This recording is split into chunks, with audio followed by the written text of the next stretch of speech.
Okay, so in last class we have seen the different sampling methods, right? So mostly we know that the total are divided into three categories: probabilistic sampling, non-probabilistic sampling, and mixed. Okay, so my voice is clear. Yes, sir. Yes, sir. Okay, thank you. Then these are the main three types of sampling methods are there. Out of that, we started with the probabilistic sampling methods, and we have seen the different probabilistic sampling methods as well. All right. So there is one more method which we left in a last class, that is called as a systematic sampling method. So this method is widely uh, widely employed because of its easy and convenience. A frequent use the method of sampling when a complete list of population is available is a systematic sampling. Suppose you have complete uh, number or complete information about your population. At that point of time you can use this systematic sampling method. We call it as a Cauchy sampling or a Cauchy random sampling method. So how it works exactly? The whole selection is also based on just on a random start. So how we select the units? The first, out of your whole population, we select one unit randomly, and after that, from that we can take one by one how much we want. Here one example is there. Suppose if we want to select a sample of 50 students और ऊपर खींच लो from 500 students. Under this method, suppose kth atom is picked from the sampling frame, and kth is called as a sampling interval. How? Suppose we are having a 5 student, we know the whole population of this student, right? So now we have to pick up a kth. Kth means any number you can pick up from any student out of 500 and put him as a kth. So how we can divide that? The sampling interval k is equals to n upon n. What is the n? N is nothing but the total population size. And what is the small n? Your sample size. So what is in this example? 500 students are there, right? Out of 500 students, we are going to select 50, right? So means it is an interval of 10. It is a interval of 10. So first, suppose out of 500 students, we choose any kth student, means any student out of 500. And now in this example, we have considered that you pick up the any student, and then after that you start your counting, right? So means what? Suppose any number is there. Suppose fifth is you got as a random number, right? Out of 500, suppose if you got an 5, then you will go the interval of 10. 5, then 15, 25, 35, 45, like this. So that randomness is there. This is nothing but a systematic random sampling. So now we'll see the what are the merits and demerits of this particular method. So what are the merits? This method is simple and convenient because once you know the population, so what you can do, you can pick up any person as an randomly and put the interval and start your counting. You can put up any number, no problem, right? So that's why it is very convenient and simple. Time and work is reduced much because we no need to think much on this. It is a very simple procedure, usual procedure. That's why it is very easy to do all these things. If proper care is taken, results will be accurate.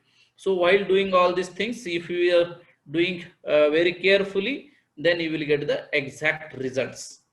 It can be used in infinite populations, right? Because suppose if you know the infinite, the target group is your infinite group, and suppose if you can choose any random person from that, and you just find out that interval, and in that interval again you will try to get the next your sample by using this formula or putting that interval. So it is, you can replicate this method for the infinite population as well. So what are the demerits? Let us say, so systematic sampling may not be represent the whole, because suppose whatever person you have picked up, it is a random, right? So you didn't did any kind of strata or proportion composition, nothing. So you pick up just randomly. That's why it is that there may be errors. There is a chance of personal bias of the investigator. Suppose a person want to choose a particular person, so from that randomness he pick up that particular person. So in that case the biasness may occurs. So these are the two demerits, major demerits of this systematic random sampling method. So let us move to the next.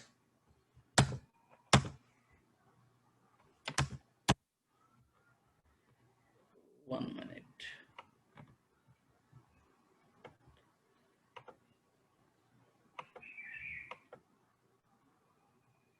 And now next sampling method is a cluster sampling method.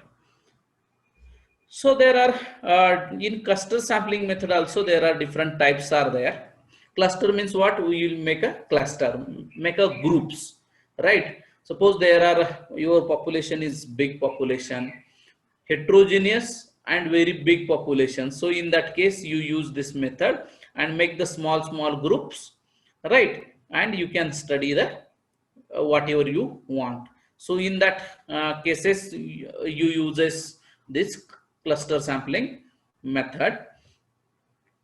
So if there are different businessmen mostly uses this method. Suppose a company is there, and consider a scenario where an organization is looking to a survey the performance of the smartphone across the India, right? So there are different companies will be there and they want to check the performance of the smartphones, right? So in that case what they will do, they can divide the entire country population into cities. First they will make the different city as an clusters, right?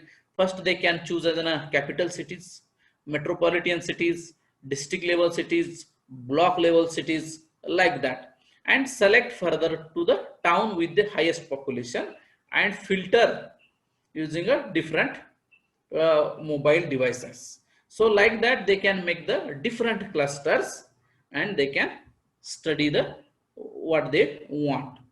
So in that there are different clusters are there. You can say that one stage or single stage cluster is there, two stage is there, multi-stage is there. Means within a group again you will do the cluster, right? So if you are doing only two, that is two stage cluster. And if you are using more than that, if you are using more than that, then you can say that it is a multi-stage cluster, right? So based on your objectives or based on what you want to see in your study, right? What are your aims, what your goals you want to achieve from your study or project, right?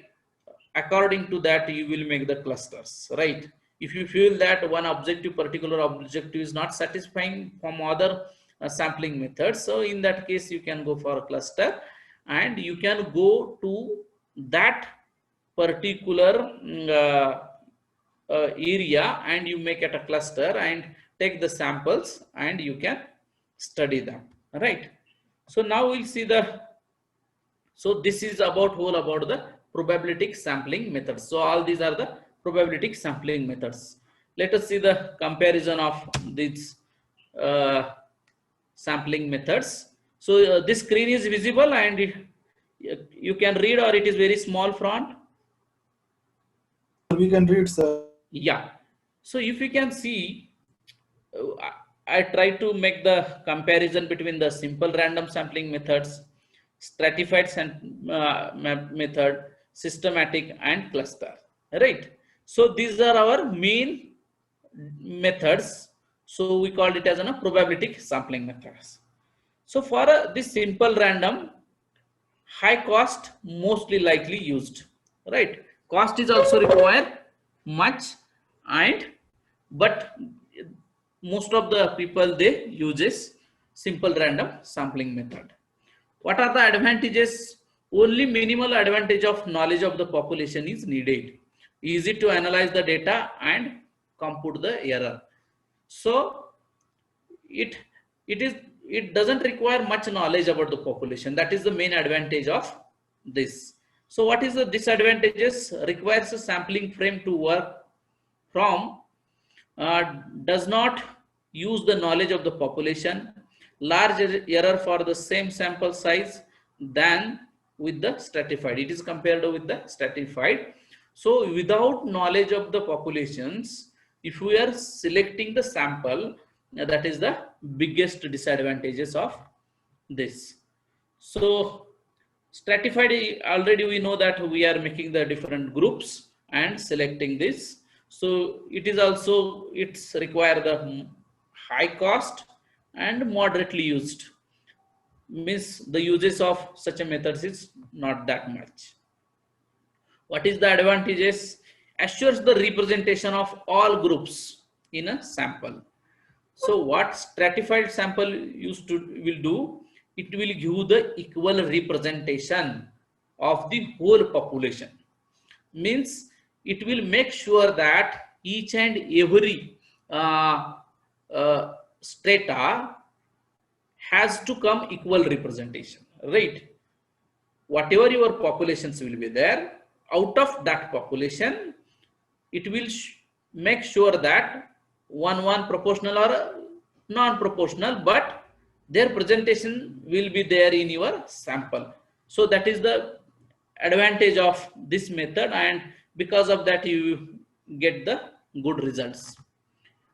So what is the disadvantages? Requires accurate information on proportion in each stratum. Right, here you should have the information about the population, right?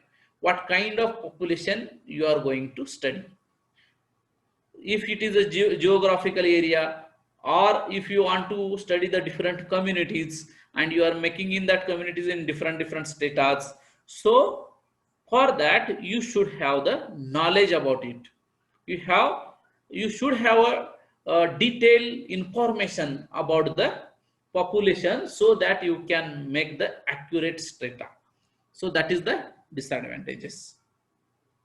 What is the systematic? Researcher uses in a natural ordering or order of sampling frame, select an arbitrary starting point, then select atoms at the pre-selected intervals. So it is very easy. So from that you can select any random as a sample, and by that interval you can select the next one. So it is moderate use and moderate cost. Both are the moderate. What is the advantages? Reduce the variability for the sample size, sample to draw, sample easy to check. So it is very easy as compared to others. So what are the disadvantages? Requires accurate information on proportion in each, sorry, I think it is down.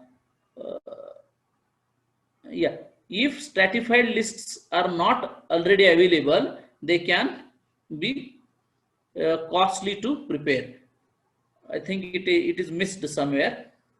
So now we'll go to the next is a cluster. Cluster already we just see what is the cluster. It requires low cost and frequently uses of this cluster sampling.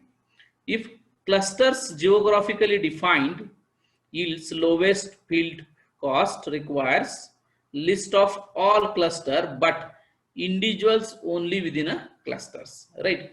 These are the advantages. So once you know the geographical area, you can select from each geographical areas. Otherwise, whenever if you want to study in a state, there will be different regions geographically. If you can see that you can take any state in India, it will not be uniformity in throughout the state. So, for example, if you can consider Maharashtra as an example, the whole Maharashtra is divided into 8 sub-regions, right? So, like a Marathwada, Konkan, Western Maharashtra. So, it is based on their geographical areas. If you can see the Konkan, you will get all the hilly regions and you have the enough waters, right? Full of rainfalls. If you go to the Western Maharashtra, the soil of the Western Maharashtra is very nice for the cultivation of sugar canes or any horticulture activity. It is very nice. It is cool. It is good for your different activities, agriculture activities. So that is the specification. So if you want to study the through Maharashtra, then you have to make the clusters.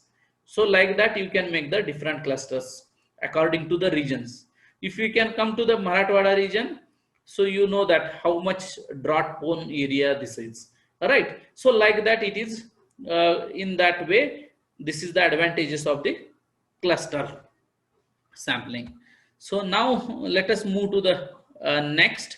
Now this is whole about the probabilistic sampling methods. Now we will see what are the non-probabilistic sampling methods are there and how we can study them. So now you can see in probabilistic sampling methods.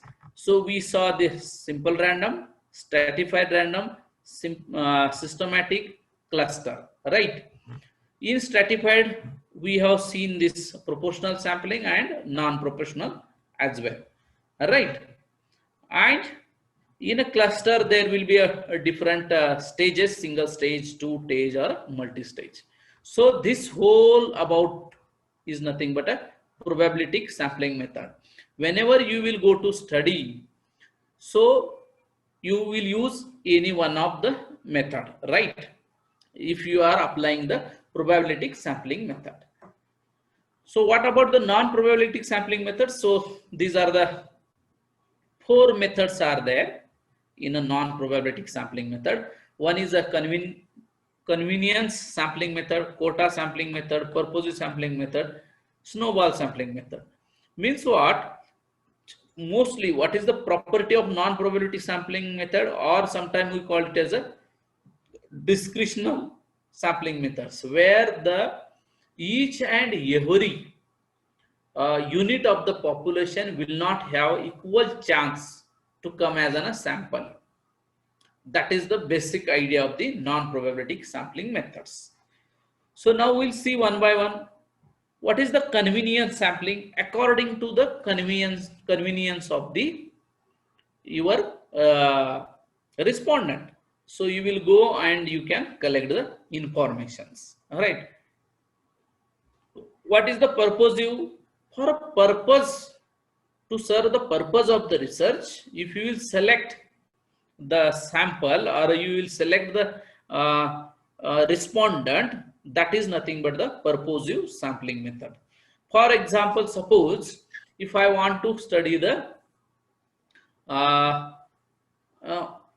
study based on the farmers, right? So my purpose is what? Study want to conduct with respect to the farmers, right? So means I'm choosing purposefully, right? That is my objective of the research. And so rather than choosing whole population, I am choosing a particularly farmers. In that, suppose I am very interested to study the small farmers or marginal farmers, right? So what exactly they are facing the problem in the time of the drought, if I want to understand this, right? So what I can go in a village, right? And I can directly choose who are the marginal farmer or who are small farmers. I can pick up them directly and I can ask a set of questions and get the information and serve the purpose of the study. That is nothing but purposive sampling method, where a person or an investigator or a researcher can use his or her discretion power, right? Nobody can question him, right? So he can choose directly, because in this method the researcher has that power, right, to choose the any sample or any representation from the whole population. That is nothing but a purposive sampling method. Snowball sampling method means what? If you don't know exactly where your respondent is located, right, or the whatever study your study is a rare study, means the respondents are very rare, right. For example, the number of AIDS patient, number of cancer patients, right, like that. So these are the very rare cases. Uh, if you want to study on the twins, right, twins in the districts, so the twins will be very less, right, so very rare. So in that cases, you will use a snowball. Snowball means what exactly? You don't know the exact the respondent is located. For example, if you want to study on the some twins, right, in a particular village, about some you are interested to study their growth and all these things supposed to be, then and in that particular case, if you want to study the about the twins, then what will happen? You will go and you will ask the in one village, somebody will tell, okay, in that X village we know that there is a twin, right. Then what you will go and you will ask the sarpanch or asha workers. Then asha worker will tell, I also don't know exactly, if you can go in that ward number 3, in that you can ask somebody, they may inform you. Then again you will go to ward number 3. In ward number 3, if you will ask some Y person or Y family, then they will say, okay, it is not there, you just go to the 5th household, you will get that respondent. Like that means, you if you don't know the correct information or exact information about your respondent, so that kind of means the rare things are there. In that cases, you will use a snowball as a sampling method, right. So these are the 4 non-probabilistic sampling methods. So let us see their comparison about these uh, methods. So what is the convenience? Researcher uses most convenient sample or most economical sample, right? So that is because here you don't have to use any method, so you can choose any, so as per your convenience, right? So that's why it is like that. So it requires very low cost and it is extensively used. What is the disadvantages? No need to list of populations. Whatever the population doesn't matter. I can go and select what I want. So variability and bias of the estimates cannot be measured or controlled, right? Because you are choosing by yourselves. So to calculate the biasness, it is very difficult, right? It is a purpose or a judgment. It is a both. It is another uh, word for the same purposive sampling method. So what an expert or a experienced researcher selects the sample to fulfill the purpose, right. So it is a moderately cost, average uses, useful for certain type of forecasting. So bias due to experts, right. So who is choosing that? That is based on that. What is the quota sampling? I think I forgot to explain quota sampling in earlier slide. A researcher classifies population by according to their properties and determine desired proportions of sample from each class. He will make the different quotas, right. The whole population he will divide into different quotas, and it is also moderately used, very extensively used, and moderate cost. Introduces in some stratification of populations, requires no list of the populations. Again, it is a biasness. And already I explained about the what is the snowball.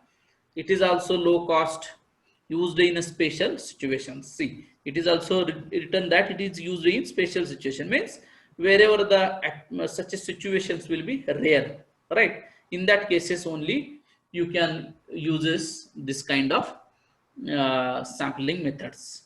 So let us move to the next. This is whole about the sampling methods. And suppose if you are using both, means some methods from probability sampling and some methods method from non-probabilistic, that is nothing but mixed. Already I said that. If you are conducting study for suppose if you want to select 500 samples from one district, so you know the population supposed to be a 5 lakhs population of that district, and if you are interested to select a 500 farmers or 500 voters, 500 women, that based on your objectives, or supposed to be 50 schools, 500 students, right? Or some colleges from that district, right?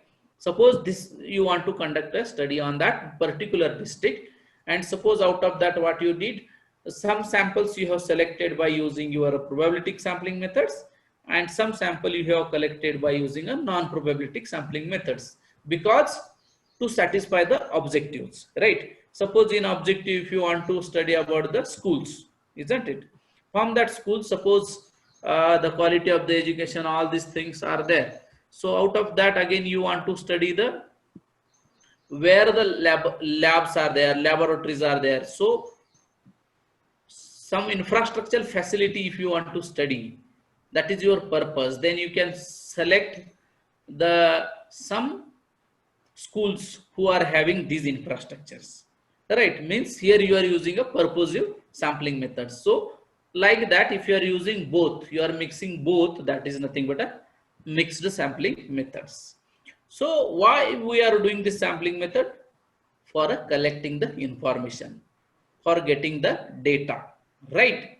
So now we will move to the towards the data. What is the data? Means data is nothing but it is information, right? It is a knowledge about the a particular thing or particular case, right?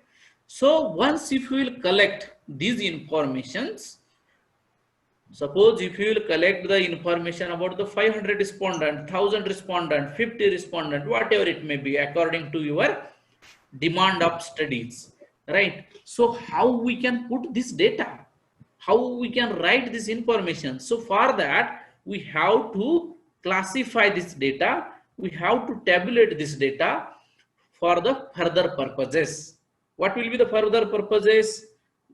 For the analysis or for finding the valid conclusions. So we have to have the classification of this data, right? So there are different statistical methods will be there, we will use that. So these are the why we want to do this classification. So these are there, already I explained this, right? So on this basis we can do this. So basically this data we will divide into three categories based on their natures, right? Based on what type of data is there, right? Based on that we can categorize into three different parts, right? So what is first? What is nothing? First is time series data. The data might have been collected either at a regular intervals of time or irregular interval of time. Means that data is related to the time.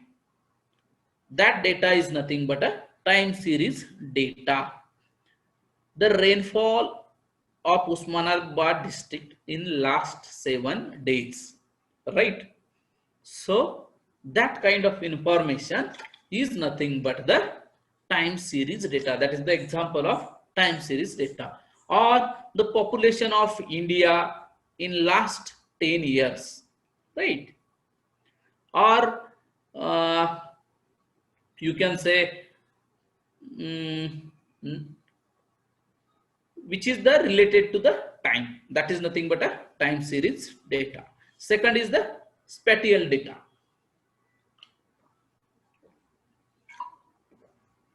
The data which is related to the space. The data which is related to particular area. That is nothing but a spatial data. For example, if you are collecting some information related to Usmanabad district, or we are collecting the number of farmers in Usmanabad districts, right? So this data is related to the particular area or particular space. So that's why we call it as a spatial data. Okay.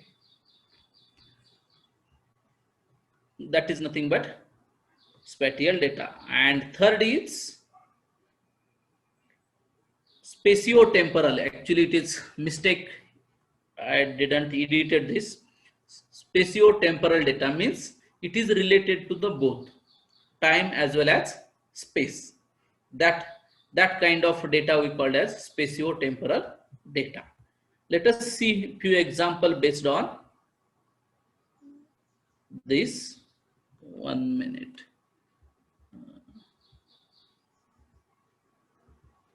Yeah, okay. So already I gave the examples, or if you want for the time, you can take any time related data, that is a time series data. If it is related to space, that is a spatial data, and if it is both, where it mentioned both, then that is nothing but time and space related data. 1 minute. I can give the name. This screen is visible? Yes, sir. Okay. Yeah.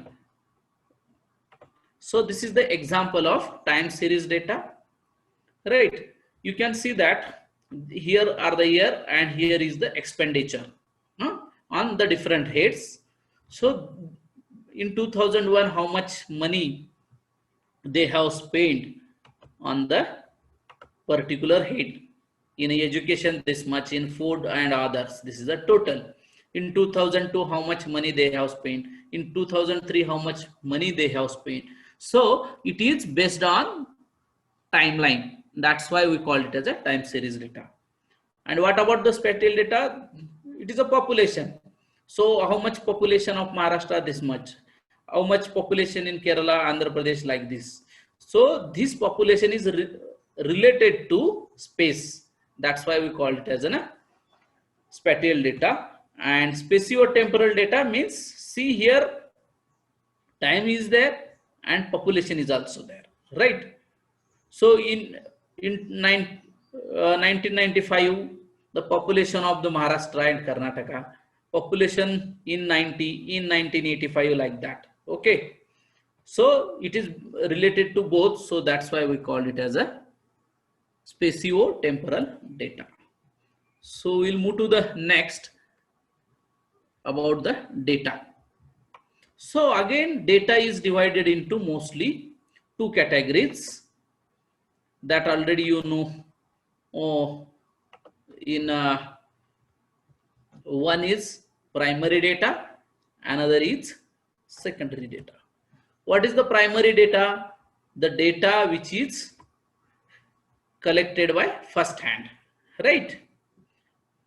Which is collected by the investigator himself for the purpose of specific inquiry or a study. That is nothing but a primary data. And what is the secondary data? That data which is already available, right? The data which is available. For example, if generally in your presentation you uses that according to the census 2011, right? So what you are what you are indicating, this is a secondary data which is collected from census. You are mentioning the source of the data, right? So that kind of data is nothing but a secondary data. In primary data, we can say that is a first hand data, right? A investigator collected for his or her own purpose of research. That data we call it as a primary data. Again, to collect the primary data, we uses the different types of the methods, right?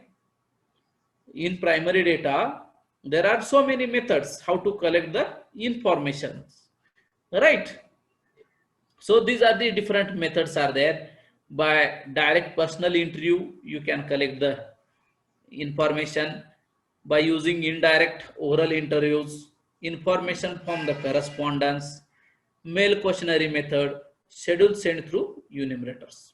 So these are the main 5 methods you uses to collect the primary data or primary information. Now, what is the direct personal interviews? Already you are having good experience about this because already you have done how many field works? 3 or 4? Yes. How many field works you have did? 3? 2, sir. 2? Yes. One is experience learning in first, and I think in second year might be 2. The 2 first semesters, was 3. organizational visits that we had. Okay. Okay. Right. So it's 2 fieldworks. 2 fieldworks. So in that 2 fieldwork, you have collected the different informations. I can say first-handed informations, right? For understanding your objectives of your field work. So you went to the different people and have collect the information. So that is nothing but the direct personal interviews. So Raju Chaudhary is raising hand. He have any problem? No, sir, by mistake. Okay, good. The person from whom informations are collected are known as informants, right? The investigator personally meets them and asks the set of questions to gather the necessary information, right? It is the suitable method for intensive rather than the extensive field surveys. It suits best for the intensive study to the limited field. So whenever the field is limited, so you can use this method to get the correct information, right? So that is nothing but the direct interview methods. So let us see, suppose if you are using the direct personal interview method, what are the merits and demerits of this particular method? Okay, so what are these? So is it visible, this slide? Can you read? Yes, sir. Yes, sir. Okay, thank you. So now you can see that if you will go and the merits are like that. Suppose if you know, if in your questionnaires you will have the set of questions, right? And suppose if you want to understand what are the problems faces by villagers during the summer time, right? And you have framed a set of questions and you are asking the questions to each and every villagers or selective respondents from that village. So what will happen? Sometime you will not have whole information, but while discussing with them, you will get the correct and more precise information. So that is the one of the best advantage of this method. And this data is collected by researcher in person. So there is no any ambiguity that there will be any false information, right? So that is again advantage of this method. Supplementary informations on informants' personal aspects can be noted. So some of times, not necessary that every information will get from the questions, right? So while asking the question, you will observe some of the things around him, right? Suppose one, if you are asking about their income, right? And somebody is telling that, yes, I'm having, I don't have a job, so I am not getting wages. And you know that the rainfall is also very less. So hardly I am getting a 5,000 per month. Suppose if you are posing the question regarding about the income, and he is replying that, oh, hardly I am getting a 5,000, 3,000 like that. But if you can observe his home, or what are the things in his home, having a smartphone, having a TV, having a fridge. So some of observations you can note, and based on that you can cross verify here there itself that either the respondent is giving the right answer or not, right? So that is another advantage of this method. Answers for questions about which the information is likely to be sensitive can be gathered by this method. So sometime we cannot ask some of the question directly, right? If you can ask gender related questions in villages, particularly in Maharashtra, if you can ask, yes, are you getting the equal opportunity to share your ideas, or whatever your opinions are, the household house head is taking in a consideration or not. If you want to ask this question, so nobody will give the direct answer, right? So you have to pose some set of questions and get the answer. So such as sensitive questions will be there, then you can get the information by using this method. The wordings in one or more questions can be altered to suit any informant, or explanation may be given in other languages also. Sometimes there will be a language problems, right? So in that case, you can moderate the language and you can get the answer from them. So that is another merit of this method. So what is the demerits? It is very costly and time consuming, because you are going each and every households. You are taking the interview of each and every person, or a sample unit of your study. So it will take a much time. It will suppose if it is a far distance, so you have to travel. That's why it is time as well as money matters. So that is a costly affairs. So it is very difficult when the number of persons to be interviewed in large, and the persons are spread over a wide area, right? Suppose the number of samples are more and they are spread in far distances. So going to everyone and collect the information, it is very difficult. Personal prejudice and bias are greater under this method. Now, suppose somebody want a different output from this study. So, and if they have the prejudice mindset, then that may be will replicate in the study. That is another big advantage. Suppose if you have sent somebody to collect the information, right, and the person or that investigator is supposed to be a biased, then it is very difficult to get the answers, correct answers. So that is the another demerit of this method. Let us move to the next method, information oral interviews, sorry, indirect oral interviews. So we have seen direct interviews. So what is indirect oral interviews? Under this method, the investigator contacts witnesses or neighbors or friends or some other third parties who are capable of supplying the necessary information. Means what? If your the respondent is destroyed, right? In that cases, we uses this method called as indirect oral interviews. This method is preferred if the required information is on addiction or cause of fire or theft or murder, etc. Right? Suppose there is some accident happened, right? Or there is some theft happen. So you will not get the direct person or sometime direct victim. So what you will ask? You will ask the neighbor. Okay, so here is a theft is happened. So have you hear some voices? Have you seen somebody while taking some of the things or not, like that? So in that cases, so you will use the indirect oral interviews.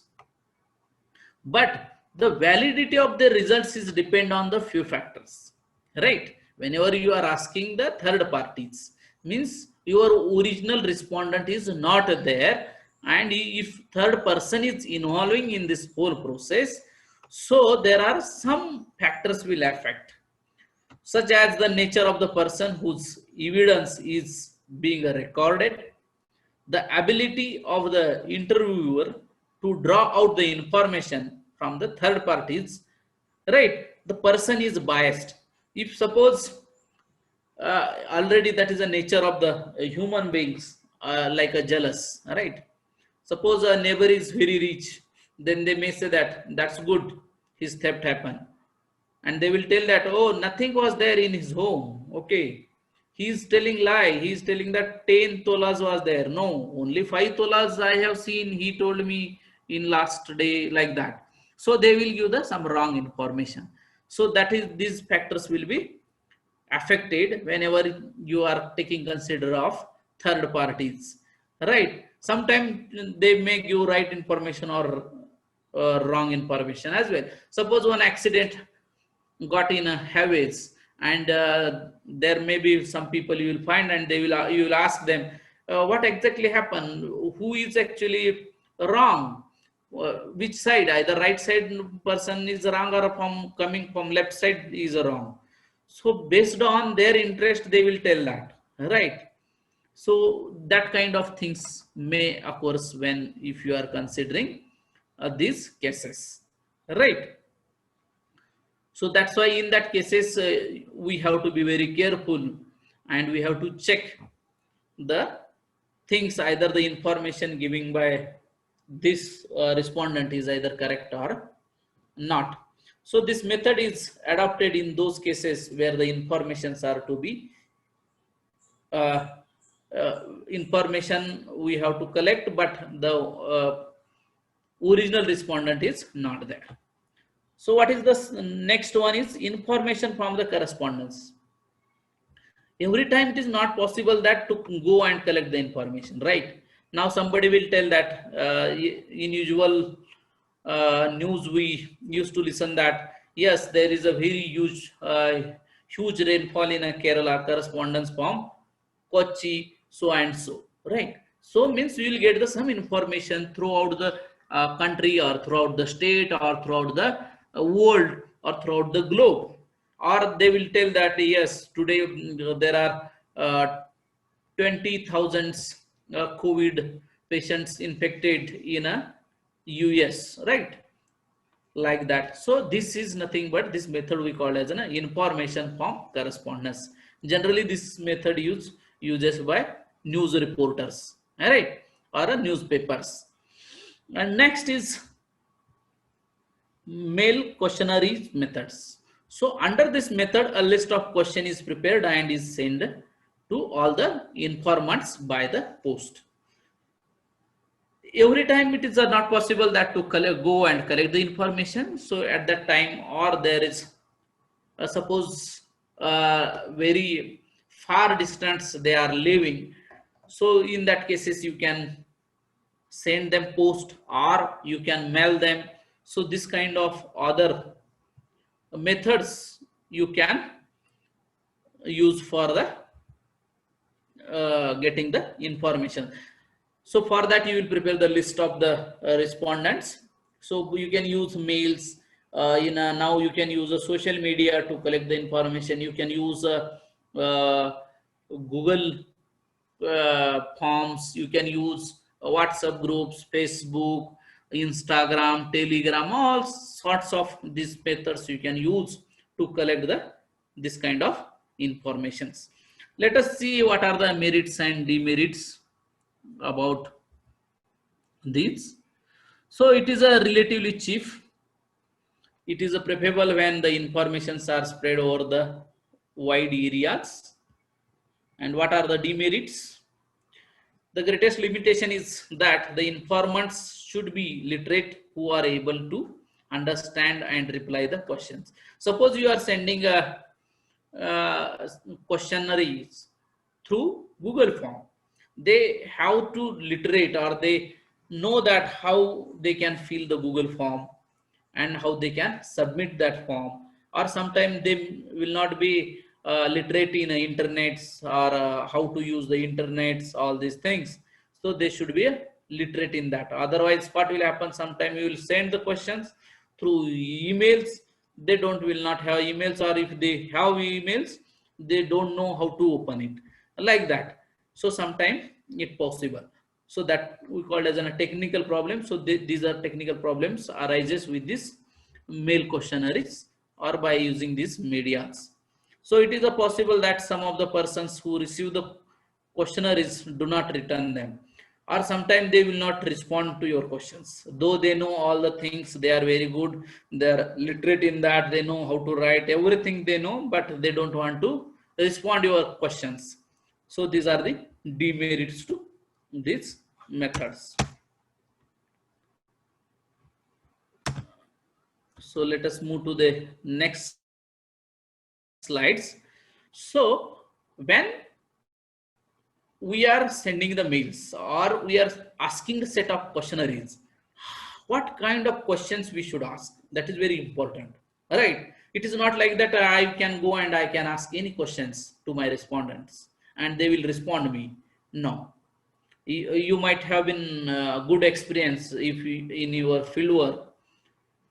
Suppose if you are interested to understand, or you are interested to know the annual income of farmer, or the villagers from that particular village, and if you'll go and you'll ask direct questions, oh, hello, what is your annual income? Are they going to respond? No, right? So for that purpose, you have to set your questionnaires very properly, right? So you have to use some systematic or some scientific methods to frame your questions. Your data is based on, I will say, on your questions, right? Because what kind of questions you will ask and how you are putting your questions in front of them, it is matters, right? So that's why we should know how to write the questionnaires.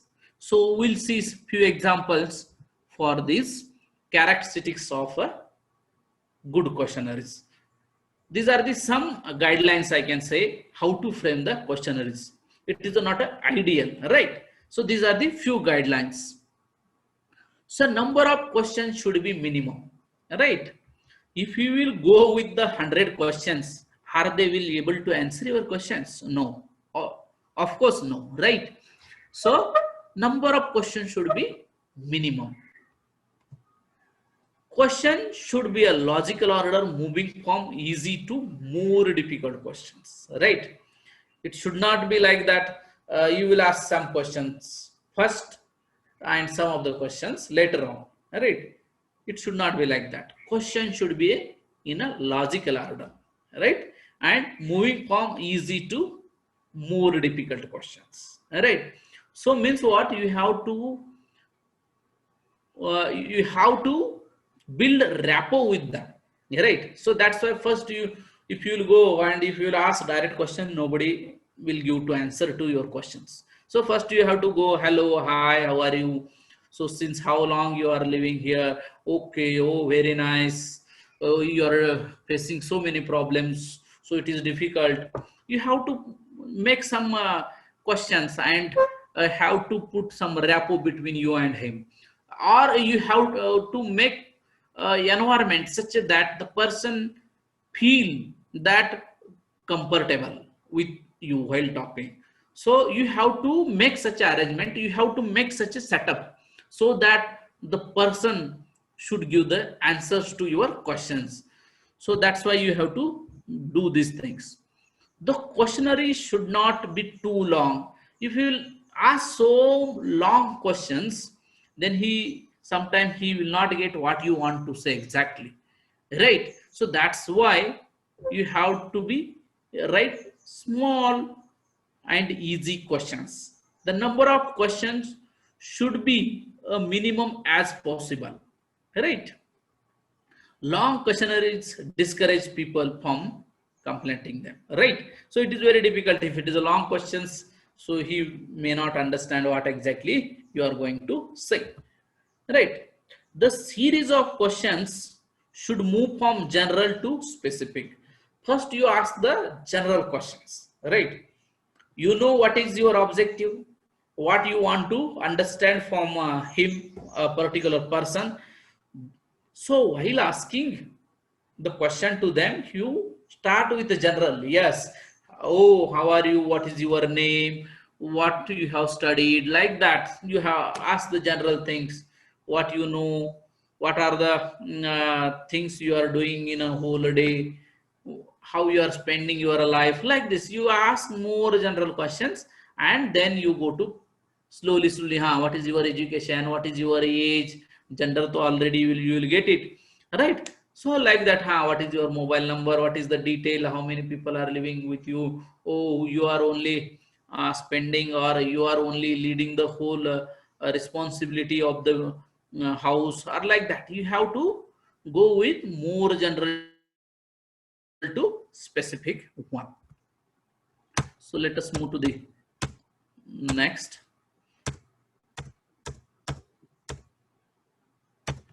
Oh, 1 minute.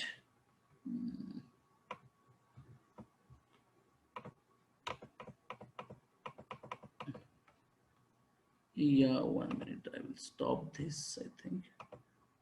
Okay, so here I am giving some examples of what is meant by good questions and what is meant by poor questions. Generally, you can see how these questions we have to ask. So this is the one question. If you can read the first question, you can get to understand that is increasing electricity increasing in electricity charges justified? And what is the second question? Is the electricity supply in your locality regular? And in good question, is the electricity supply in your locality regular? Is increase in electricity charges justified? If you can see in these two questions, what is the difference? There is no logical sequencing, right? First, we don't know either he is getting electricity or not regularly, but you are asking about the charges. So that is the difference between the different questions. So here is another question. What percentage of your income do you spend on clothing in order to look presentable, right? So here you are mentioning in a question itself what exactly you want to say. So you should not provide any hint in your question, right? So you have to ask, what percentage of your income do you spend on clothing? But here what you said, to look presentable or to look smart, means you are providing some hint to them, right? So you have to avoid these things. The question should not be ambiguous to enable the respondent to answer quickly, correctly, and clearly. So, do you spend a lot of money on a book in a month? What you are asking how much money do you spend on a book in a month? Means it is a memory based questions you are asking. Rather than that, you give them options so that the respondent can give answer easily to you. So same question you can ask in such a way that how much do you spend on a book in a month? Less than 200, between the 200 and 300, between RS 300 to 400, or more than or less than, something like that, right? So in such a situation, the respondent can give the immediate answer. The question should not be double negative. Most of the time we uses don't, do not, like that, negative words. Rather than that, you can ask positively the same question. That will be impact. Don't you think smoking should be prohibited? Similar question you can ask in a different way. Do you think smoking should be prohibited? Right. So like that, in this way, you can ask the different questions. So you should not ask any negative questions in that. So here again, there are few questions are there. The question should not be a leading question, which give a clue about how the respondent should answer, right? You should not give any clue in between that. How do you like the flavor of the high quality tea, right? So already you have mentioned that high quality tea, right? So you should not give what you want that give. How do you like the flavor of this tea, right? You ask straightforward a question like that. The question should not indicate alternative to the answer, right? In that question, there should not be any alternative kind of things. Would you like to do a job after college or be a housewife? Right. So you are giving option in a question. So you should avoid this kind of framing a question. Would you like to do job if possible? You ask the same question, right? So Aditya, how much time we having? Sir, 1 hour slot, we have crossed 1 hour, sir. We cross?